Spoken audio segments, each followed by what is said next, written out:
За тэгэхээр энэ Жангабил нарын гишүүдийн өргөн барьсан энэ одоо хууль бол хуулийг дэмжиж байгаа. Ингэсний Пүрүтэрч гишүүн.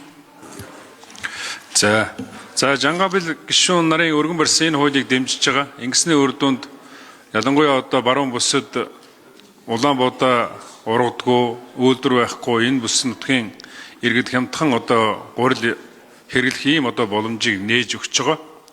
Тэгвэл бас ингээд яг өнөөдрийн байдлаар бол яг 27 рублээр Алтайн одоо нэлээд сайн чанартай гурил бол нэгдүгээр зэргийн гурил бол 27 рублээр тээврийн хөстэйгөөрөө Баялгийн аймаг хүртэл ирж байгаа. Дээрээс нь одоо 26.5% гайл нөөтийн доторыг нэмэхтэр нэг ойролцоогоор нэг 80,000 төгрөгөөр л Баялгийн аймагт бууж байгаа юм л да Жангабил гишүүнэ тэгж байгаа тийм ээ.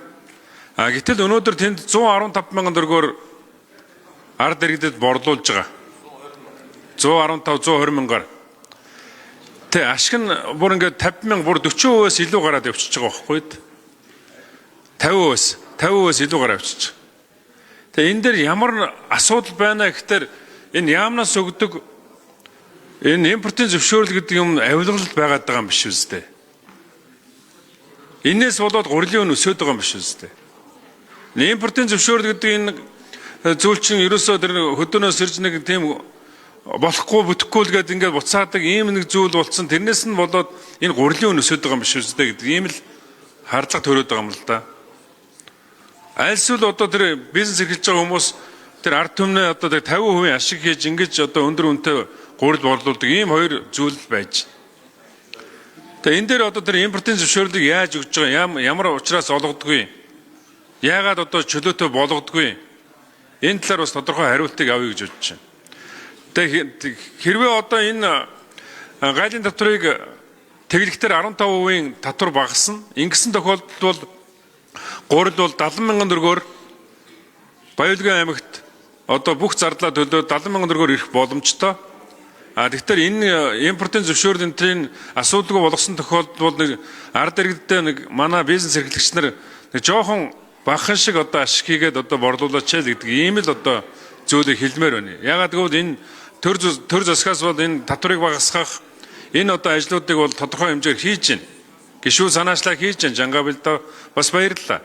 Тэгээ ингээд хийж байгаа тохиолдолд дахиад одоо энэ хэтэрхий өндөр одоо ашиг хийж ард иргэдээ бас тодорхой хэмжээр санхүүгийн хохирол учруулдаг энэ зүйлээ бас багасгах нь зүйтэй шүү гэж бас хэлмээр байна. Бадам сүрэн сайд хариулъя.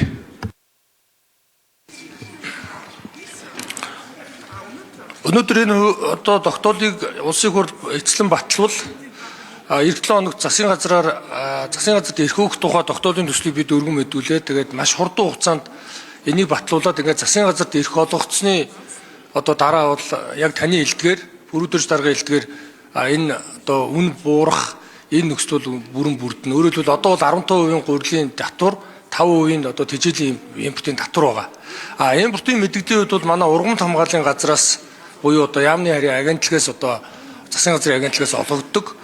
Энэ импортын мэдэгдлийг ялангуяа орон нутгийн аж ахуй нэгжүүдэд одоо түлхүү олох, саадгүй олох бодлогыг бол баримталж одоо ажиллана гэж төдөлж байна. Тэгэхээр одоо яаралтай маш хурдан хугацаанд импортын мэдэгдлийг саадгүй ил тод нээлттэй олох бодлогыг баримтланаа. Энийг одоо танд салбараар хэлье. Баярлалаа.